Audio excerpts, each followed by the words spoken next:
انسان کو جو اللہ تعالیٰ نے بہت ساری نعمتوں سے نوازا ہے،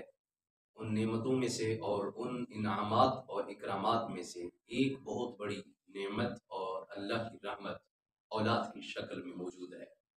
یقیناً اولاد کا ہونا انسان کے پاس کسی نعمت سے کم نہیں ہے۔ یہ بہت بڑی نعمت ہے انسان کے لیے کہ انسان کو اللہ تعالیٰ اولاد جیسی رحمت اور نعمت سے نوازتا ہے۔ یہ ہمارے اپنے خیالات اور تصورات ہیں کہ ہمیں بیٹی چاہیے،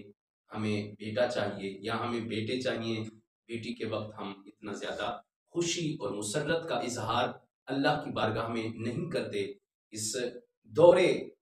حاضرہ کے معاشرہ کے اندر اگر ہم اوورال کمپیئر کریں تو اس سے یہ بات واضح ہوتی ہے کہ بچی یعنی بیٹی کی ولادت پر اتنی خوشی اور مسرت کا اظہار نہیں کرتے ہم جتنی بیٹے کی ولادت پر کرتے ہیں۔ حالانکہ دونوں چیزیں جو ہیں اللہ کی بارگاہ سے ایک بہت بڑی رحمت اور برکت اور نعمت کا ذریعہ بن کے آتی ہیں، جس کی بنیاد پر ہمیں دونوں کے آنے پر خوشی کا اظہار ضرور کرنا چاہیے۔ چنانچہ ایک حدیث پاک ہے، اللہ کے رسول صلی اللہ علیہ وآلہ وسلم بیٹی کی ولادت کے حوالے سے آپ صلی اللہ علیہ وسلم کا فرمان عالی شان امام عبد الوہاب شارانی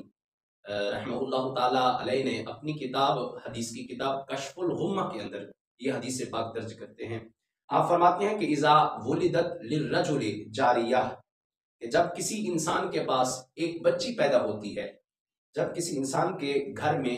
بیٹی پیدا ہوتی ہے، باس اللہ تعالی لہا ملائکہ، تو اللہ تعالیٰ اس بیٹی کے لیے آسمان سے فرشتوں کو نازل فرماتا ہے، یزفون البرکات زفن، اور وہ فرشتے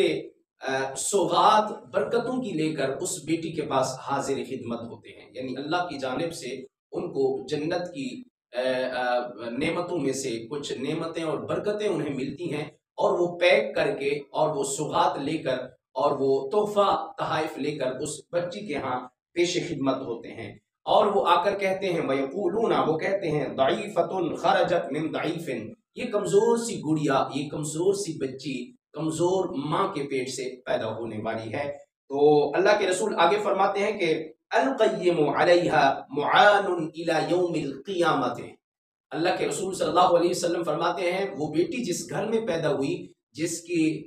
گود میں آئی، اور جس کو اللہ تعالیٰ نے یہ بیٹی جیسی بہت بڑی رحمت عطا کی ہے، اگر کوئی شخص اس بیٹی کی نگہداشت کرتا رہے، اس کی نگرانی کرتا رہے، اس کی جوانی کا خیال رکھتا رہے، اس کے رہن سہن کا خیال رکھتا رہے، تو اللہ کے رسول صلی اللہ علیہ وسلم فرماتے ہیں اگر وہ اپنی بیٹی کے ساتھ یہ انداز اختیار کرے گا کہ اس کا خیال رکھے گا، اس کے کپڑوں کا خیال رکھے گا، اس کی خواہشات کے جائز خواہشات کو پورا کرتا رہے گا، اس کو اچھی تعلیم دے گا، اس سے قرآن اور حدیث کا فہم دلوانے کی کوشش کرتا رہے گا، تو اللہ کے رسول فرماتے ہیں قیامت تک اللہ اس باپ کی مدد فرماتا رہے گا۔ یہ کتنا بڑا ایک انسان کے لیے شرف ہے کہ جب انسان اپنی بیٹی کے لیے وہ کوشاں رہتا ہے اس کی اچھی تعلیم کے لیے، تو اللہ کی رحمت اور اللہ کی طاقت اس والد کے لیے قیامت تک مددگار ثابت رہتی ہے۔